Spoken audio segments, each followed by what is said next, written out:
కర్కాటక రాశి వారికి ఈ వారం వృత్తి ఉద్యోగాల పరంగా సానుకూలంగా ఉంటుంది. వ్యాపార పరంగా కొన్ని చిక్కులు అనేవి ఏర్పడతాయి. ఖర్చులు అధికంగా ఉంటుంది. షష్టమ భాగ్యాధిపతి అయిన గురువు వ్యయంలో ఉన్నారు. రాబడి తక్కువగా ఉంటుంది, ఖర్చులు అధికంగా ఉంటుంది. ద్వితీయాధిపతి అయిన రవి అష్టమంలో ఉన్నారు రాహుతో కలిసి. ఎంత కష్టపడ్డా ఫలితం ఇంతేనా అనే భావన ఎక్కువగా ఉంటుంది. సోదరులతోటి విభేదాలు, ఉద్యోగంలో విభేదాలు, భాగస్వామి మధ్య విభేదాలు, చిన్న చిన్న డిస్టర్బెన్స్ ఇటువంటి వచ్చే అవకాశం గోచరిస్తుంది. వీరికి సప్తమ అష్టమాధిపతి అయిన శని భాగ్యంలో ఉన్నారు. అష్టమంలో రవి, బుధ, శుక్ర, రాహు కలిసి ఉన్నారు. ప్రయాణాల విషయంలో కొన్ని జాగ్రత్తలు తీసుకోవాలి. దైవ దర్శనాలు ఎక్కువగా చేసుకుంటారు. ఆరోగ్యం పట్ల చాలా వరకు జాగ్రత్తలు తీసుకోవడం చెప్పదగినది. భూ సంబంధించిన వ్యవహారాలు సానుకూలపడతాయి. అదేవిధంగా ఒక కొత్త వ్యాపారం ప్రారంభించాలి, 10 మందిలో మనకంటూ గుర్తింపు తెచ్చుకోవాలి అనే భావంతో ఉంటారు. వ్యాపారాన్ని విస్తరింపజేసే విధంగా గ్రహగతులు గోచరిస్తోంది. భాగస్వామ్య వ్యాపారాలు కాకుండా సొంతంగా చేసుకునే వ్యాపారాలకి బాగా కలిసి వస్తుంది.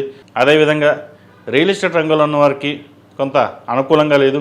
సాఫ్ట్వేర్ రంగంలో ఉన్న వారికి, అడ్మినిస్ట్రేషన్ రంగంలో ఉన్న వారికి, సినీ కళా రంగాల వారికి, చిన్న చిన్న వ్యాపారస్తులకు ఈ వారం మధ్యస్థ ఫలితాలే గోచరిస్తోంది. ఖర్చులు అదుపులో ఉంచుకోవాలి.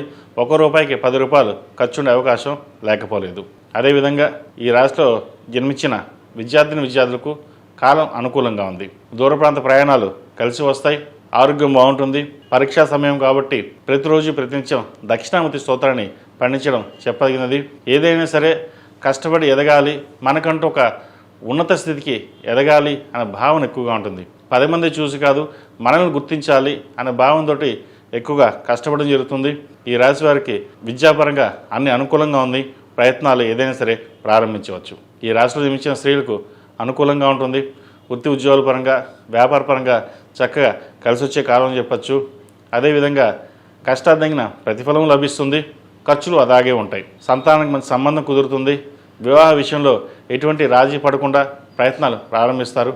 అదేవిధంగా భూ సంబంధించిన వ్యవహారాలు ఎప్పటి నుంచో ఏదైతే ఇబ్బంది పెడుతున్నాయో అది కొలిక్కి వచ్చే అవకాశం గోచరిస్తుంది. వివాహ సంబంధించిన వ్యవహారాలు సానుకూలంగా ఉన్నాయి. భూ సంబంధించిన వ్యవహారాలు సానుకూలంగా ఉంది. వృత్తి ఉద్యోగాల్లో కూడా ఎటువంటి ఇబ్బందులు ఉండవు. చిన్న చిన్న ఇబ్బందులు వచ్చినా సరే అవి సమస్యపోతాయి. ఆరోగ్యం పట్ల మెలకువ అవసరం. ప్రయాణాల విషయంలో తగు జాగ్రత్తలు తీసుకోవాల్సిన అవసరం ఎంతైనా ఈ రాశి వారికి ఉంది.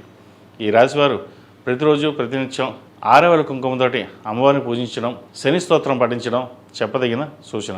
ఈ రాశిలో జన్మించిన వారికి కలిసి వచ్చే సంఖ్య 6, కలిసి వచ్చే రంగు తెలుపు. ఏదైనా పని మీద బయటకు వెళ్ళినప్పుడు సోమవారం కానీ శనివారం కానీ వెళ్ళండి, మంచి ఫలితాలు సంప్రాప్తిస్తాయి.